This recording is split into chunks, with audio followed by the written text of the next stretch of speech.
Alléluia. Amen. Bonjour à tous, bienvenue au Centre Grâce Vérité, l'école du royaume des cieux de Jésus-Christ par le Saint-Esprit, la maison où la prière est un dialogue avec Papa bon Dieu. La maison où on apprend encore à prier, où on grandit dans la confiance quand nous prions, quand nous sommes en relation avec notre Papa bon Dieu. Rendons grâce pour la vie. Rendons grâce pour ce qu'il est, rendons grâce pour ce qu'il a préparé. Prions. Merci pour la vie, merci pour la foi, merci parce que la foi est venue en Jésus-Christ et tu nous as communiqué cette foi par le Saint-Esprit. Merci. Merci, c'est au moyen de la foi que nous sommes sauvé évidemment par ta grâce au Père. Merci, merci. Le mot me manque pour continuer à te louer, à adorer et à dire combien tu es précieux pour nous, ô notre Dieu.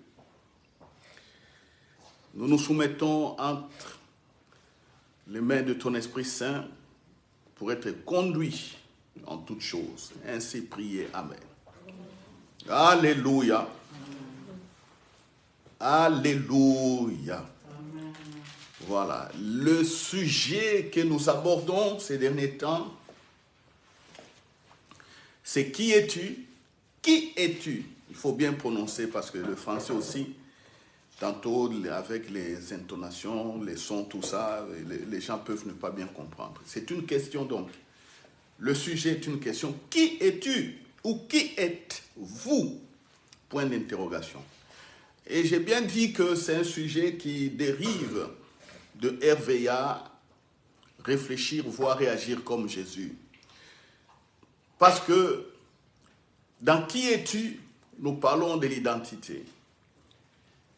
Et de cette identité, quand nous comprenons ce que nous sommes, nous pouvons encore bien réfléchir et voir les choses comme Jésus les a établies pour agir. Alléluia. Amen.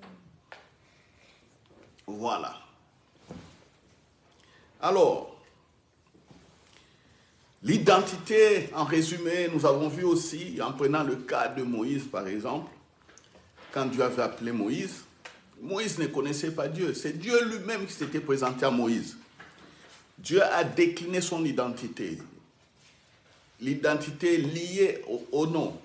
Il dit, je m'appelle, je suis. C'est moi, je suis, ou l'Éternel. Je suis. Donc je suis, je n'ai ni fin ni commencement. Je suis tout. Toute la connaissance, la puissance. Et je suis présent partout. Je suis tout. Sagesse, tout ce que vous voulez, c'est mon nom. Il a dit à Moïse, je t'envoie. Moïse dit, oui, tu m'envoies. Oui, mais je ne sais pas parler, moi je bégaye. Dieu a dit à Moïse, non, moi je t'ai fait Dieu devant Pharaon. Dieu change l'identité de Moïse. Les gens du monde, Pharaon ou les Égyptiens à l'époque, ou le Madian, le peuple, les Madianites, là où Moïse était, son beau-père Jéthro et les autres, eux voyaient Moïse. Moïse, son beau-frère, Moïse, son beau-fils, oui, le papa de la femme de Moïse. Voilà, le papa de Séphora. Pour lui, Moïse, c'est son beau-fils. Et Moïse avait aussi les beaux-frères. Ses beaux-frères, pour eux, c'est Moïse, les beaux-frères. Pour Séphora, mais c'est Moïse mon chéri, c'est tout. Mais,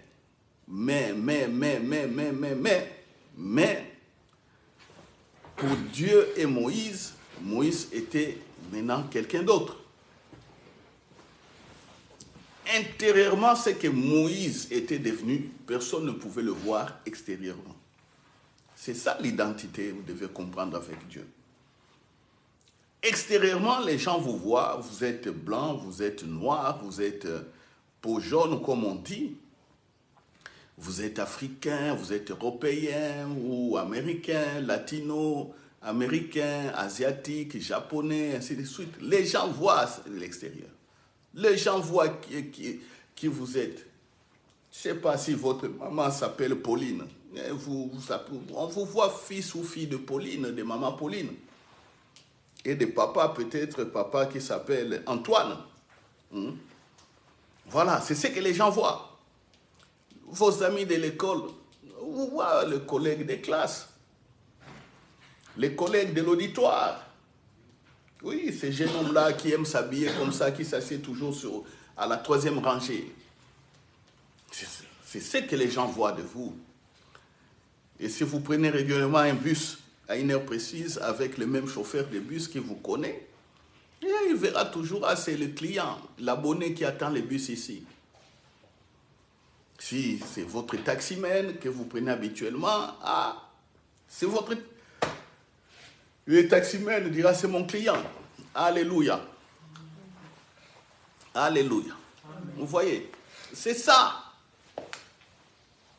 Les gens de l'extérieur vous voient vendeur au marché, vous voient plombier, vous voient c'est notre directeur, c'est notre président délégué général, notre PDG, c'est notre président de la République, oh c'est notre roi, c'est ça. Mais intérieurement, ce n'est pas ça, c'est ce que vous devez comprendre. L'identité, comme je vous ai dit, l'identité cache en elle la puissance, la vie de Dieu, le potentiel de Dieu. Et vous devez être conscient de cela. C'est comme ça, quand Dieu avait dit à Moïse, moi je t'ai fait Dieu devant Pharaon, Pharaon n'a pas pu tuer Moïse. Impossible. Dès que Pharaon se retrouve dans la présence de Moïse, la présence de Moïse absorbe tout le mal que pensait Pharaon. Et généralement, Pharaon devant Moïse, Pharaon disait oui. Quand Moïse partait, c'est en ce moment-là que Pharaon disait non. Mais en présence de Moïse, c'était le oui. Vous voyez? C'est ça l'identité. Et partout où nous nous retrouvons, comme nous disons, le règne de Dieu en nous, nous sommes dans le royaume des cieux, partout où nous nous retrouvons, c'est la même chose aussi. C'est pourquoi il faut savoir se contrôler, savoir contrôler sa bouche. On ne parle pas, bien-aimé, n'importe comment. Je dis toujours que nous sommes habitués à parler comme nos parents nous avaient montré. Nous parlons comme nous avons été à l'école. Non! Les fils de Dieu ont un autre langage. La parole ne sort pas de leur bouche comme ça au hasard pour un moindre rien. Ah, tu verras, tu vas échouer. D'ailleurs, qu'est-ce que tu crois? Est-ce que tu vas te développer? Est-ce que tu... Des choses comme ça. Un enfant de Dieu qui parle comme ça. Il faut avoir de la retenue. Oh, c'est difficile. Oh, c'est difficile. Mais qui vous dit ça? Et le Saint-Esprit est où? Où est le Saint-Esprit? Les enfants de Dieu, les fils de Dieu, n'ouvrent pas leur bouche n'importe comment. Ça, vous devez les retenir. Vous devez les retenir. Vous savez, je vous ai parlé de quelque chose que j'ai vécu au Congo, mais je pense que beaucoup n'ont pas compris, beaucoup n'ont pas tiré attention à cela. Je vais le répéter. Je suis chez mon jeune frère, Justin Pichou. Je suis en short, s'il vous plaît. Je suis en short, mon short là, les shorts Bermuda, comment on dit ça? Des Bermuda ou quoi? Des shorts, mais c'était là, sur les genoux ici. J'étais j'ai pris un cinglet, il faisait tellement chaud, nous sommes en Afrique. J'étais là au salon, j'étais occupé à travailler sur mon téléphone, je ne sais pas, je communiquais avec quelqu'un, des choses comme ça. Je vois une jeune demoiselle qui travaille chez elle, chez lui plutôt, une demoiselle qui travaille chez mon petit frère, qui sort du couloir, qui vient vite. Elle vient vite s'asseoir à côté de moi. Papa, j'ai des vertiges, papa, j'ai des vertiges, papa, j'ai des vertiges. Prie pour moi. Prie, papa, j'ai... Oh. Moi, je faisais autre chose. Mais quelqu'un sort comme ça. Qu'est-ce qu'elle a vu dans les chambres où elle travaillait, ou au couloir où, je sais, elle était dans une des chambres. Elle travaillait là-bas. Je ne sais pas qu'est-ce qu'elle a vu. Mais elle est sortie vite comme ça. Vraiment avec un cri d'alarme. Je lui dis directement, assieds-toi à côté. Je lui regarde. Je dis, mais qu'est-ce que tu veux faire? Ça, c'est la malaria ou quoi? Et puis, en parlant, à moi directement, l'atmosphère change. Je lui dis, de telles choses ne peuvent pas se passer dans ma présence. Pourquoi je lui ai dit ça? Parce que depuis que j'étais là, je ne faisais qu'exhorter, je ne faisais que parler du royaume des cieux. Je parlais de la simplicité de Jésus, je parlais de qui nous sommes, que Jésus avait déjà tout accompli, que nous sommes dans la présence de Dieu, qu'il y a ceci, il y a cela. J'ai dit l'onction est disponible, voilà les paroles, les grâces. J'ai dit crois quand tu pries, parle au Père, comme j'enseigne toujours. Mais vous savez, quand les gens sont habitués à écouter autre chose, quand vous leur amenez la simplicité du royaume des cieux, les gens ne comprennent pas et beaucoup refusent. Parce que quand on dit aux gens priez, vous entendez comment ils prient. C'est là où vous allez comprendre que non, ils n'ont pas encore saisi. J'ai dit à la jeune demoiselle, des choses comme ça ne peuvent pas se passer dans ma présence là où je suis. Sur le plan du royaume des cieux du règne, qu'est-ce qui s'est passé en réalité? Quand je dis une telle parole, les anges sont en alerte. Il dit, ah, le chef a parlé. Donc, il y a quelque chose qui va arriver. Oui, nous commandons le ciel, nous commandons le royaume des cieux. Les anges bougent par rapport à ce que nous sommes, à ce que nous disons et à ce que nous faisons. C'est ce que vous devez comprendre. Je me suis mis debout dans un état très sérieux. Je lui ai dit, mets-toi à genoux. Elle s'est mise à genoux. Dès que je me suis mis debout, j'ai levé la main. Comme ça. L'onction est descendue sans même que je n'ouvre la bouche. Pop. J'ai donné l'ordre. J'ai dit, dégagez. Et elle a été projetée de 1 mètre de moi. J'avais même peur parce qu'il allait rentrer sous des décors, des verres qui sont au salon, des choses comme ça. Mais avec les anges ont bien fait les choses, l'ont protégé. Elle est restée couchée par terre. Et j'ai déclaré quelques paroles prophétiques sur elle. Et puis je me suis assis, j'ai pris mon téléphone, j'ai continué à travailler jusqu'à ce qu'elle s'est relevée. J'ai regardé, j'ai travaillé, j'ai regardé. Et puis j'ai vu elle a bougé, elle s'est levée. Ok, j'ai dit assieds-toi. Elle s'est assise, j'ai laissé un peu parce qu'elle était sous l'onction. J'ai laissé un peu quelques moments et puis je commence à lui parler. J'ai dit, ma sœur, je viens de prier pour toi. Est-ce que je t'ai dit de te repentir? Commençons d'abord par confesser les péchés, je ne sais pas ce que tu as fait. Elle m'a dit, non papa. J'ai dit, est-ce que je t'ai dit, louons d'abord, louons, adorons, louons avant de prier? Elle m'a dit, non papa. Ok. Est-ce que je t'ai posé des questions, qu'est-ce que tu as fait? Qu'est-ce qui s'est passé là-bas? Oui. Oh non papa. Ah. Je lui ai dit, tu comprends maintenant comment le royaume des cieux se manifeste? Oui, j'ai compris. Ah. Je lui ai dit, tu m'as trouvé au salon ici. Est-ce que je t'ai dit que j'aille prendre le pantalon? Parce que j'étais en short ici, jusqu'au genou. Est-ce que je t'ai dit non, bon, avant de prier pour toi, je dois bien m'habiller, ne dois pas être encinglé, je dois mettre une chemise ou quoi? Est-ce que je t'ai dit ça? Ah, elle a dit non, papa. J'ai dit, tu comprends maintenant que notre corps est le temple du Saint-Esprit? Oh oui, j'ai compris. J'ai dit, c'est ça le royaume des cieux. Tu es guéri et libéré, vas-y, tu es béni, je te bénis. Il est parti. Alléluia. Ah! Voilà. Ma tête est ailleurs. Mes pensées sont ailleurs. Quelqu'un se présente devant moi avec un cri SOS. J'ai agi dans les 2-3 secondes qui suivaient. Alors vous qui êtes habitués à parler toujours n'importe comment, est-ce que vous êtes capable, vous serez capable de manifester les règnes de Dieu comme ça? Pour un moins de rien, vous parlez mal.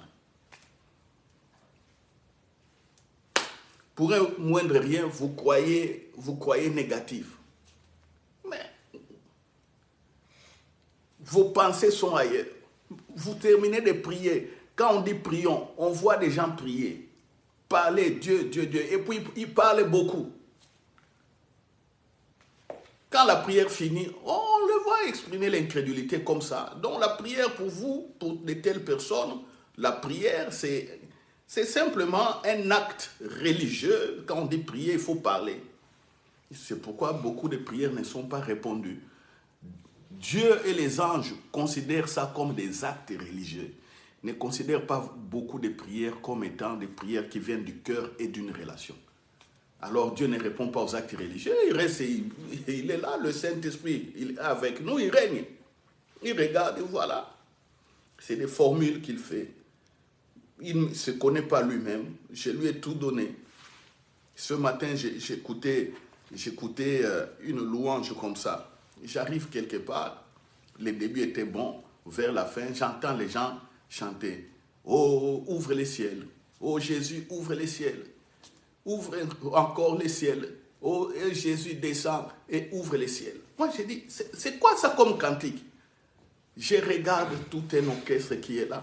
Je regarde une foule d'au moins d'environ même plus de 3 000, 4 000, 5 000, voire 10 000 personnes. Tout le monde danse. Il danse. Et Jésus ouvre les ciels. Et Jésus fungola lola, des trucs comme ça. Et voilà. Vous avez bien commencé. À cause de l'ignorance, vous terminez mal. Mais quand on dit concert de tels frères ou de telles sœurs, les gens accourent. Quand on dit aux gens, attention, le royaume des cieux n'est pas comme ça, oh, on n'est pas écouté. Pourquoi? Parce que si je prends ma guitare, je joue des mauvaises notes, je vais chanter quand même mal, les gens entendent que c'est un crapaud qui chante, au lieu de voir que non, c'est un homme qui chante pour eux. Ah, toi, tu as une voix de crapaud. Ah, c'est comme ça. Vous voyez? Vous dites à un homme, il chante comme un crapaud. Pendant que lui-même, les crapauds, c'est bien louer Dieu avec sa voix qui est comme ça. Les crapauds louent mieux Dieu que les hommes, avec sa voix-là que vous considérez rock, ou je ne sais pas comment. Même les oiseaux louent et adorent. Toute la créature loue et adore. Et voilà. Les crapauds cron, cron, cron, cron, cron, cron, cron, cron. Et puis, allez là où il y a des crapauds, quand ils font cron, cron, vous sentez qu'il y a même l'harmonie. Hein? Il y a l'harmonie quand les crapauds font leur cri là. Il y a une harmonie. Vous voyez? C'est ça le royaume des cieux. Et l'identité, qui êtes-vous, qui es-tu? Mais c'est fils et filles de Dieu. Soyez dans ça. Soyez dans ça. Alors, je disais la fois passée que quand vous regardez Jésus, Jésus parlait de lui-même. Et tous ces miracles étaient liés à son identité. Je vous ai parlé la fois passée de la résurrection de Lazare. Jésus disait, je suis la résurrection et la vie. On a vu Jésus ressusciter Lazare, lui redonner encore la vie. Lazare qui était pourri, 4 jours au tombeau, qui sentait. Lazare n'était pas embaumé. Il pourrissait. Vous voyez? Jésus dit, je suis la vie. Et devant Lazare, il manifestait la vie.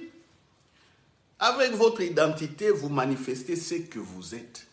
Et quand vous n'arrivez pas à manifester ce que vous êtes, il y a un problème de compréhension. Je ne sais pas quel évangile vous avez écouté. Quel évangile? L'évangile, l'œuvre de Jésus est simple, mais les gens ne veulent pas croire. Et surtout qu'il y a aujourd'hui plusieurs subdivisions dans le corps du Christ dans l'Église. Il y a des catholiques, il y a des protestants, il y a des méthodistes, il y a des luthériens, il y a des pentecôtistes, il y a des charismatiques. Chacun vient avec sa manière de penser. Et voici les divisions. Mais or, si on reste dans la même pensée que Jésus, ou dans la pensée de Jésus, on va voir que toutes nos subdivisions-là vont fondre. Ça va fondre. Et puis, catholiques, orthodoxes, protestants, je ne sais pas quoi, tous, nous redeviendrons un seulement, comme l'Église primitive. Jésus parlait de lui-même et il faisait ce qui était en rapport avec son identité. Aujourd'hui, nous prenons Jean chapitre 6. Tout Jean chapitre 6.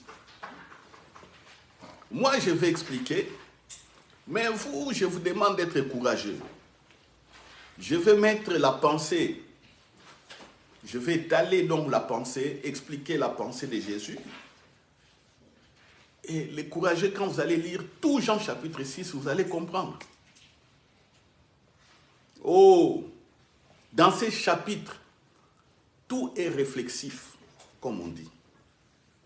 Donc, Jésus ne fait que parler de lui-même, de ce qu'il est.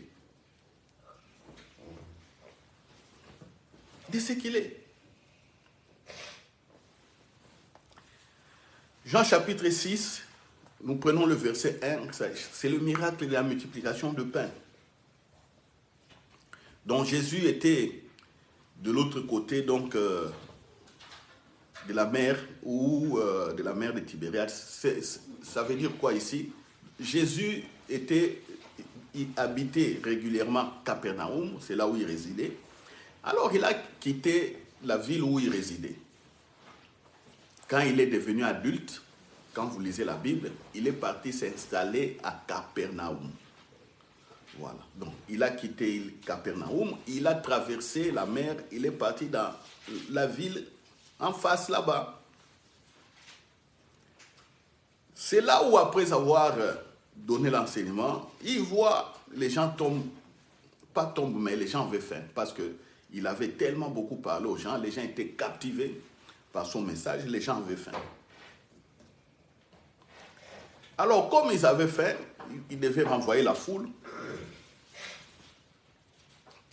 Au verset 5, la Bible dit, ayant levé les yeux et voyant qu'une grande foule venait à lui, Jésus dit à Philippe, où achèterons-nous des pains pour que ces gens aient à manger? Il disait cela pour l'éprouver, car il savait ce qu'il allait faire. Philippe lui répondit, les pains qu'on aurait pour 200 deniers ne suffiraient pas pour que chacun en reçoive un peu. Un de ses disciples, André, frère de Simon-Pierre, lui dit, il y a ici un jeune garçon qui a 5 pains d'orge et 2 poissons. Mais qu'est-ce que c'est là pour tant de gens?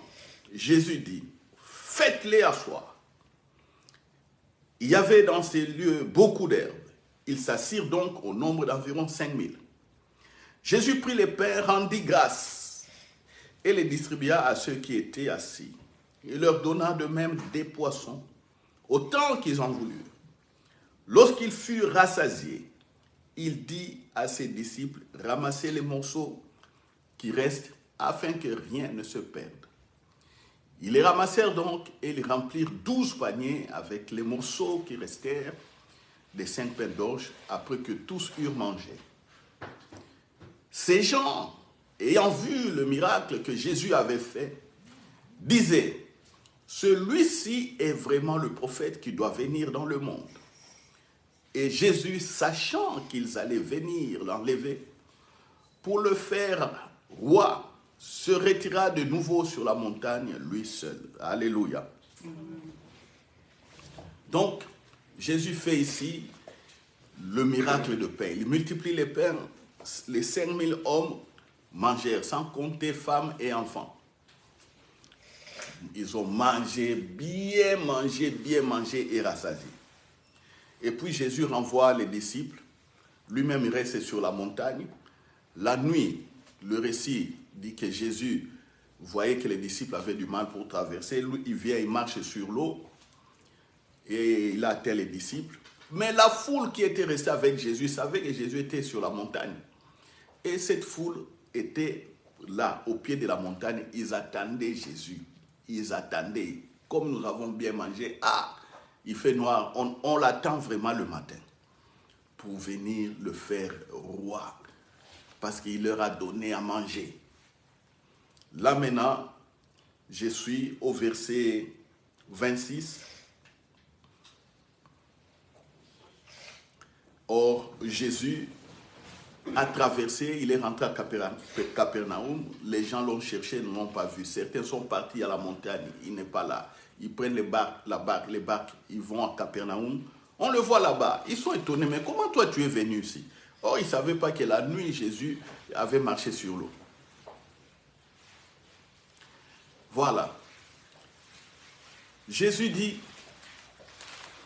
leur répondit, au verset 26, en vérité, je vous l'ai dit, vous me cherchez non parce que vous avez vu des miracles, mais parce que vous avez mangé des pains et que vous avez été rassasiés. Jésus dit, vous ne me cherchez pas à cause des miracles, vous me cherchez à cause du social. Alléluia.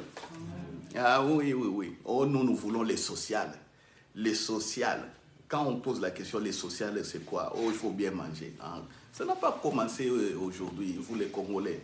Vous voulez toujours les sociales. Les sociales, ça ne marche pas. Malgré les efforts de votre gouvernement. Non, il n'a rien fait. Ah, ok, c'est bon. S'il n'a rien fait, vous savez Jésus, non? Et vous-même, vous êtes des fils de Dieu. Mais comment vous voulez aller chercher les solutions ailleurs? C'est ça aussi, c'est ça ici, c'est que Jésus dit aux gens. Avec l'identité, tu as des solutions. Mais vous oubliez vous-même, vous cherchez les solutions ailleurs. Soit un homme solution, une femme solution pour les autres. Jésus dit, vous me cherchez pour les sociales. Ce n'est pas pour des miracles, mais vous avez tellement bien mangé, vous avez vu que, en tout cas, cette nourriture, les sociales ici, avec Jésus, c'est bon. Si lui devient notre roi ici, en tout cas, nous serons bien. C'est ça la pensée. Mais Jésus leur dit, travaillez non pour la nourriture qui périt, mais pour celle qui subsiste pour la vie éternelle. Il dit, vous travaillez, vous n'avez rien, vous souffrez. Mais le pain qui vient de moi ne vient pas du travail comme vous. Le pain que j'ai donné, là, c'est le pain du ciel. Et ce pain vient de moi. C'est là qu'il leur dira, je suis le pain de vie. Alléluia. Je suis le pain de vie. Jésus dit, je suis le pain de vie. Donc, je peux vous donner la nourriture sur le plan social, comme je peux vous donner au-delà de la nourriture. C'est la vie éternelle. Comme je peux vous donner au-delà de la nourriture, l'identité que vous soyez comme moi. Alléluia. C'est ça la pensée de Jésus. Dieu a rendu Moïse Dieu. Dieu a dit, a dit à Moïse, voici je te fais Dieu devant Pharaon. Et ici Jésus est en train de nous mener dans cette dynamique, comme on dit. Il nous amène dans le processus pour que nous soyons aussi Dieu devant le monde. La même chose. Vous voyez la Bible. Quand vous méditez bien la Bible, vous allez voir que Dieu ne change pas. Il présente simplement les choses différemment. Mais sa pensée reste unique.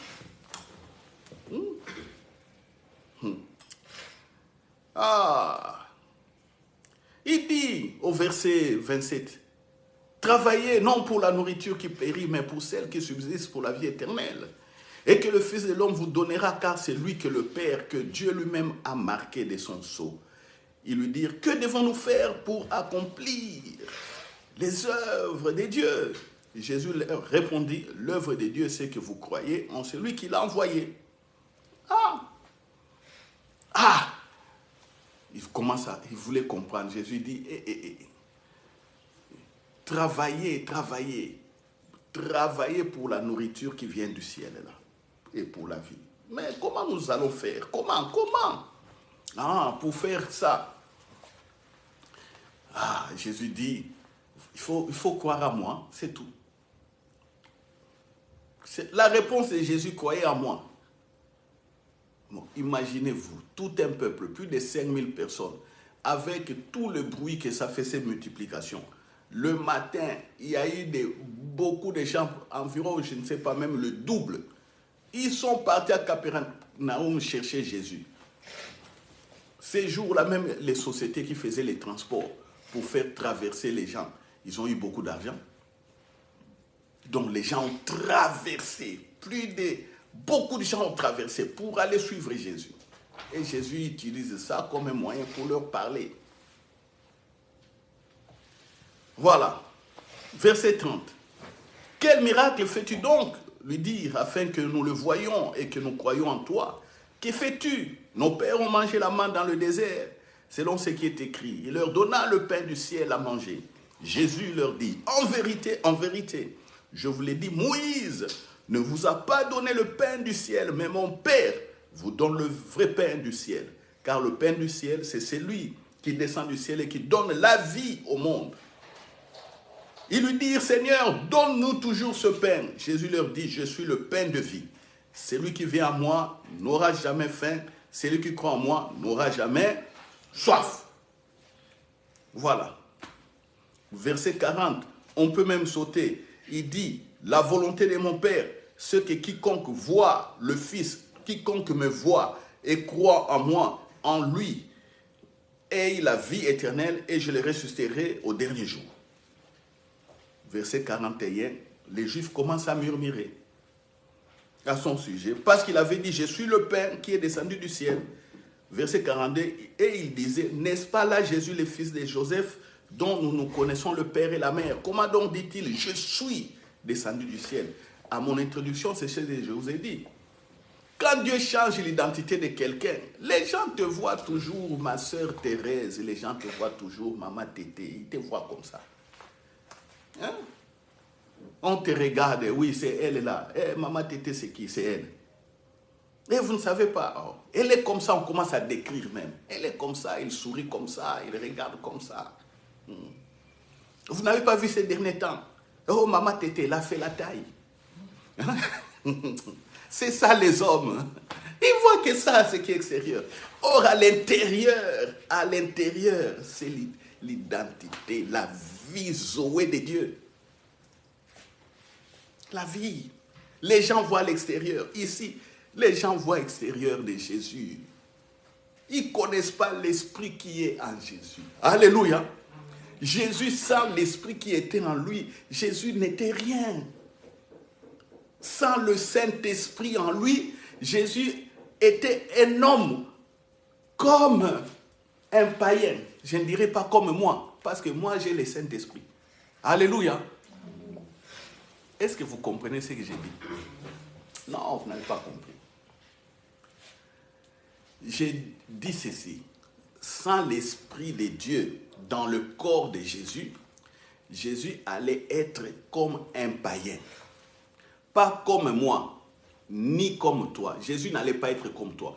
Parce que vous, tel que vous êtes là, vous avez le Saint-Esprit en vous. Et si Jésus n'avait pas le Saint-Esprit en lui, non, il allait être comme un tout homme, comme ça. Il allait être incapable de faire ce qu'il faisait là. Le Saint-Esprit, les gens voient l'extérieur, mais les gens ne voient pas l'Esprit de Dieu en Jésus. C'est tout.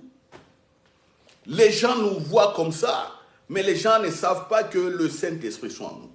Les chrétiens nous se regardent comme ça, mais ils ne savent pas non plus que le Saint-Esprit est en eux.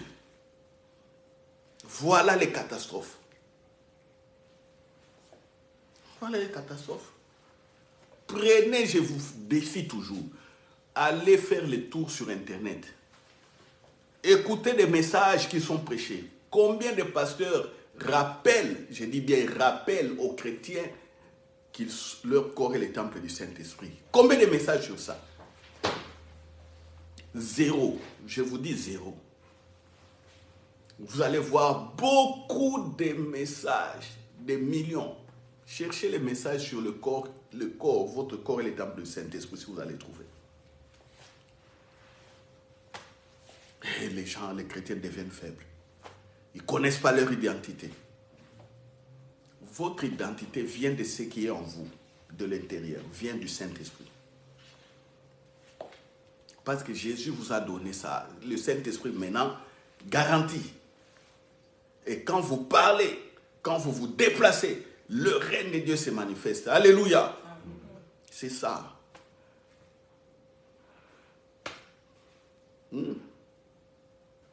Alléluia. Donc, commencez à regarder. Regardez à l'intérieur de vous. Vous savez, Jésus, quand il est retourné à Capernaum, tout ça qu'il disait, il disait ça dans une synagogue. Prenez le verset 59, toujours Jean 6, prenez le verset 59.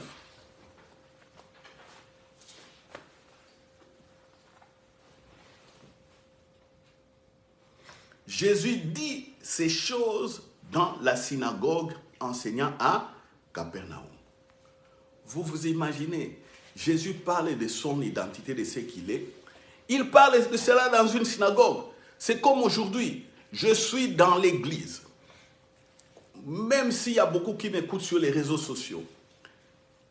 Ils sont dans l'église avec nous. Et je suis en train de leur parler exactement comme Jésus parlait en son temps.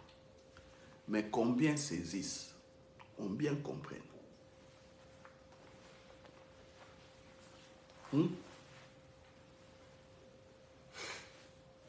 Ah. Ah. Ah. Ah. Quand ils murmuraient contre Jésus, si nous prenons le verset 43 maintenant, ils disent que c'est le fils de Joseph. Verset 43, Jésus leur donne la réponse. Jésus leur répondit, ne murmurez pas entre vous. Je ne suis pas le fils de Joseph. Il parle de son identité.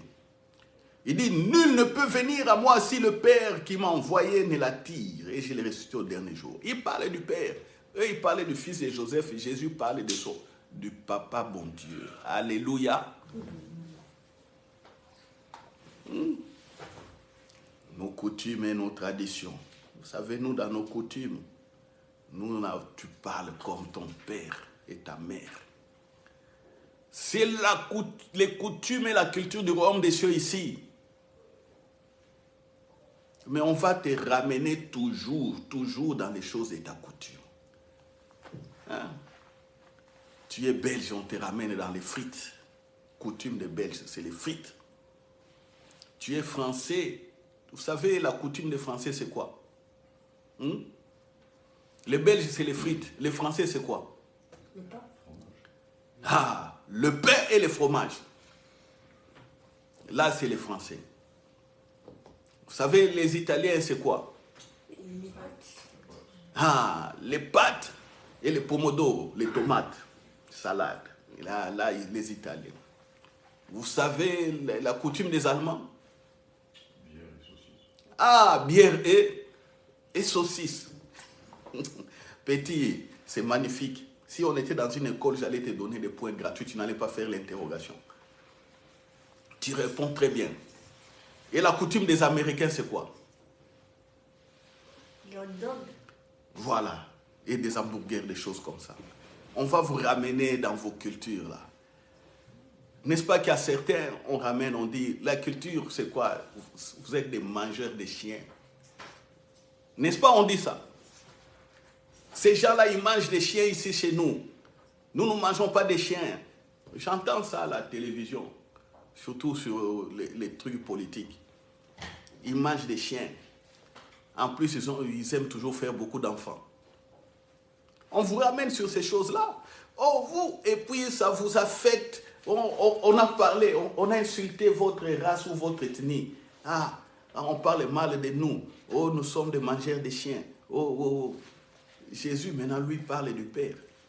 Il ne descend pas sur les choses du monde. Lui parle du Père. Ça veut dire simplement, il faut garder ton identité. C'est ça. Même devant le racisme, même devant les injustices, sache qui tu es. C'est ce que je suis en train de dire. Mais quand tu vas pleurer au travail, là, parce qu'il y a des racistes, des propos racistes et tout racistes, tu viens ici, ou tu rentres chez toi à la maison, ou je ne sais pas, vous venez me voir, oh non, voilà ce qu'on m'a fait, oh racisme, on pouvait m'enlever du boulot, pasteur, prie pour moi. Mais quand il y a des choses comme ça qui arrivent, toi, regarde à ce que tu es. Moi, comme je vous dis, depuis que je suis en Belgique ici, toutes les personnes que je rencontre, moi je vous dis, j'ai déjà été un jour à Anvers dans un bus, victime d'une agression physique, raciste. J'ai été bousculé par un vieux flamand. Au tout début là, j'étais dans les bus, il monte dans les bus comme ça. Moi j'étais là, il vient me bouscule et puis il part.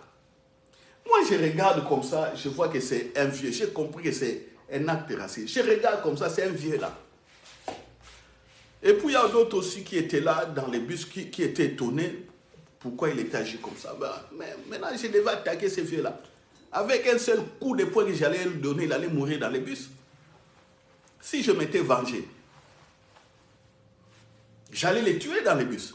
Rien qu'avec un coup de poing, un seul coup. Peut-être moi aussi j'allais être tué parce que la bagarre allait sortir. D'autres racistes aussi allaient se réveiller. Ceux qui sont racistes mais qui se cachent, peut-être eux aussi allaient profiter de l'occasion. Mais à l'époque, je n'étais pas encore chrétien. J'avais encore toute mon énergie de jeunesse et mes réflexes de bagarreur des rues.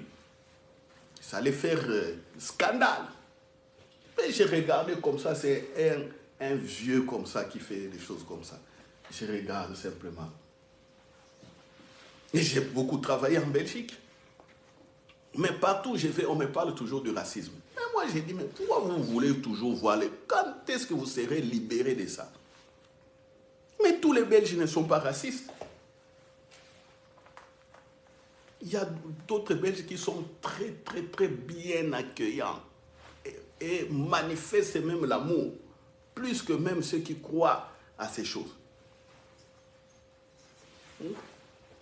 Vous pensez que si tout le monde était vraiment raciste ici, on allait rester en paix dans ces pays et avoir aussi des droits sociaux comme beaucoup de Belges? Si tu es étranger, je parle aux étrangers. Non. Donc dans ces pays, il y a eu quand même évolution. Ça veut dire que le taux de ceux qui ne sont pas racistes est beaucoup plus important que ceux qui restent encore dans le racisme. Et c'est ce que vous devez savoir. Mais en tant qu'enfant de Dieu, soyez au-dessus du racisme. Quand quelqu'un vous parle du racisme, ne prêtez pas oreille à ça. Dis-lui que vous êtes fils de Dieu. Dis-lui, laissez tomber ces choses-là. Laissez tomber. Oh non, attention. Ils vous parlent, ils vous remplissent les oreilles des propos toujours bas. Et plus tard, vous allez commencer à voir comme eux, et commencer à avoir peur que non, il y a des racistes partout. Mais non. Soyez à l'aise. On a abaissé Jésus, fils de Joseph. Jésus lui parle du Père, Papa bon Dieu. Il continue avec son identité. Nul ne vient, 44, nul ne peut venir à moi si le Père qui m'a envoyé ne l'attire. Et je les ressusciterai au dernier jour. 45. Il est écrit dans les prophètes, ils seront tous enseignés de Dieu. Jésus dit, les prophètes ont dit, ils seront enseignés de Dieu. Moi, je suis Dieu, je vous enseigne. Il faut écouter. Ainsi, quiconque a entendu le Père et a reçu son enseignement, vient à moi. Même si les prophètes vous enseignent, les prophètes ont parlé par l'Esprit. C'est l'Esprit de Dieu. Les prophètes ont parlé par ces enseignements-là. Ces enseignements ne parlent que de moi, Jésus. Venez à moi. Les prophètes ont annoncé ma venue. Venez à moi. Mais vous voyez les gens là qui sont encore dans l'Ancien Testament. Jésus a inauguré une nouvelle ère, mais les gens veulent toujours l'Ancien Testament. L'Ancien Testament, oui. Moi, j'ai parlé de Moïse, qui est dans l'Ancien Testament. Mais je vous ai fait montrer que Moïse était un fonctionnaire du royaume des cieux. Il préparait les royaumes des cieux, n'étaient pas encore là. Dieu les avait pris comme des fonctionnaires, comme des travailleurs. Quand le royaume des cieux est venu avec Jésus et établi par le Saint-Esprit, le royaume des cieux, c'est le royaume des fils de Dieu. Nous sommes dans le règne des fils de Dieu. Comprenez ça, j'insiste des années et des années. Je ne fais que dire la même chose. Si vous pensez que je vais changer d'enseignement, non. Toutes mes prédications, vous verrez que c'est des facettes. Je parle des facettes, mais ça montre toujours Christ. Ça parle du Saint-Esprit, notre consolateur, celui qui nous accompagne. C'est clair. 46. Car c'est nul. C'est que nul n'a vu le Père, sinon celui qui vient de Dieu. Celui-là a vu le Père. En vérité, celui qui croit en moi a la vie éternelle. Je suis le pain de vie.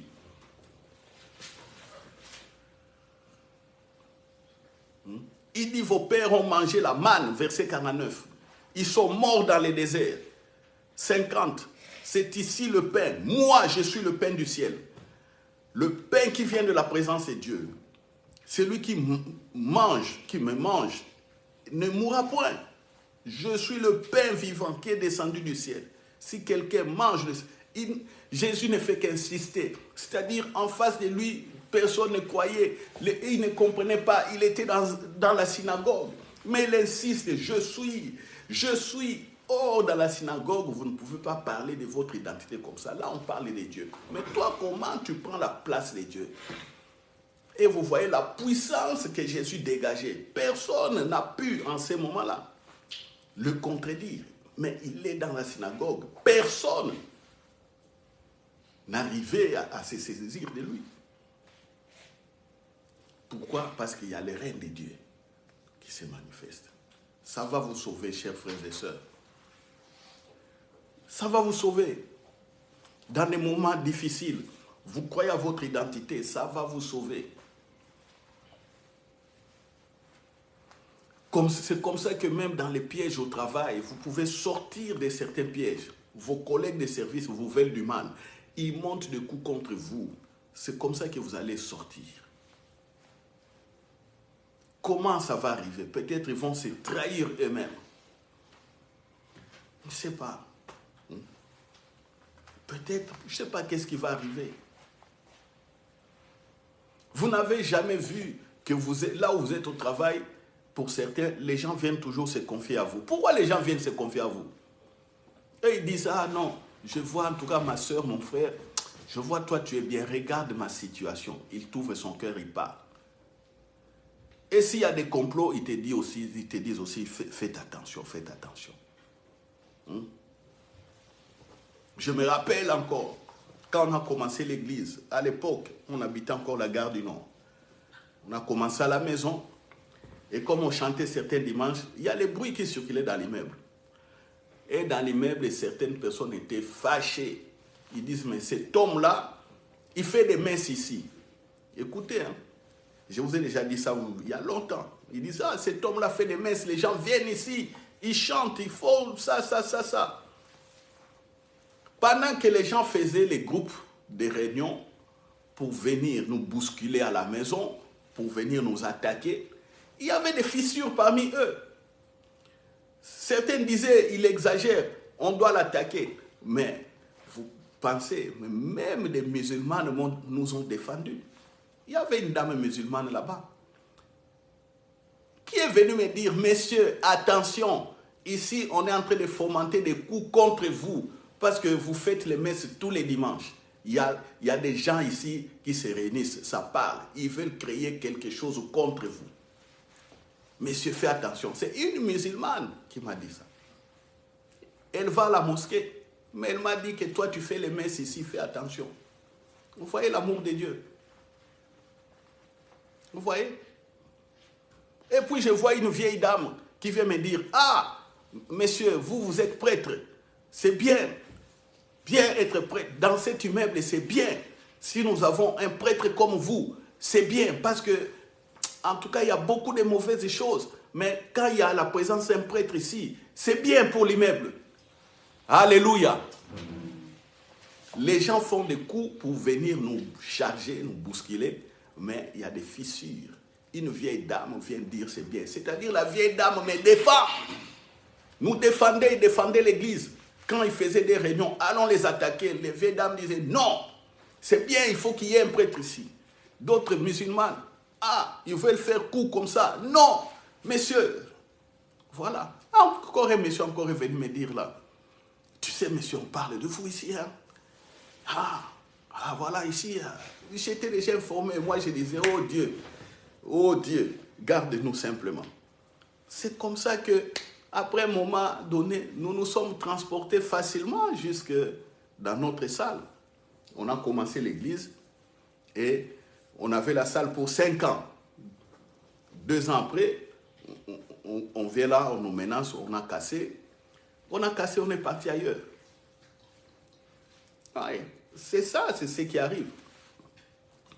La présence et le règne de Dieu fait que nous sommes protégés. Il y a des coups, vous aurez des informations par rapport à ces coups. La Bible dit, l'ennemi ne nous surprendra pas. C'est ce que la Bible dit. Il veut le surprendre, mais on voit. On voit ce qui arrive. Parce que dans le programme de Dieu, il sait ce que nous devons accomplir. Quand tout sera fait, en ce moment-là, Dieu permettra que tu rentres maintenant totalement dans sa présence éternelle. En ce moment-là, les gens vont mourir. Ah, tu es mort. Qui est décédé? Oh, c'est pasteur Louis Roger. Ah, pasteur était bien. Mais moi, j'aurais accompli le travail, le temps est fini. Oui. Personne d'entre nous ne mourra avant le temps. Alléluia. Je dis qu'au centre Garde Vérité, vous connaissez un enseignement.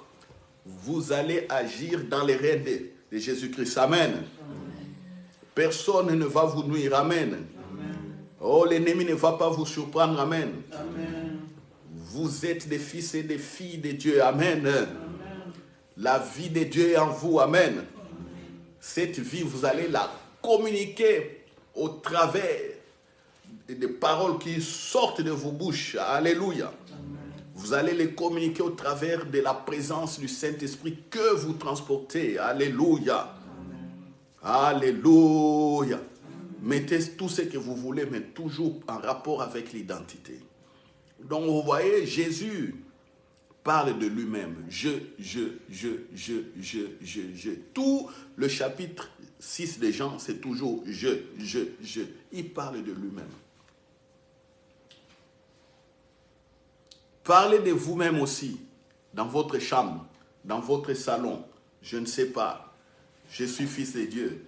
Oh, je porte en moi la vie de Dieu. Oh, les malades devant moi sont guéris. Oh, socialement, je suis bien. Je ne mourrai pas de faim. Je ne manquerai de rien. Car l'Esprit de Dieu en moi. Car je suis dans la présence de Dieu. Je suis puissant. Dieu est mon Père. C'est comme ça. Je règne. J'ai le règne de Jésus-Christ. Je suis dans le royaume de Dieu. Partout où je vais, le royaume de Dieu est là. Alléluia. Amen. Déclarez ça. Si les gens ne vont pas vous écouter, déclarez ça vous-même.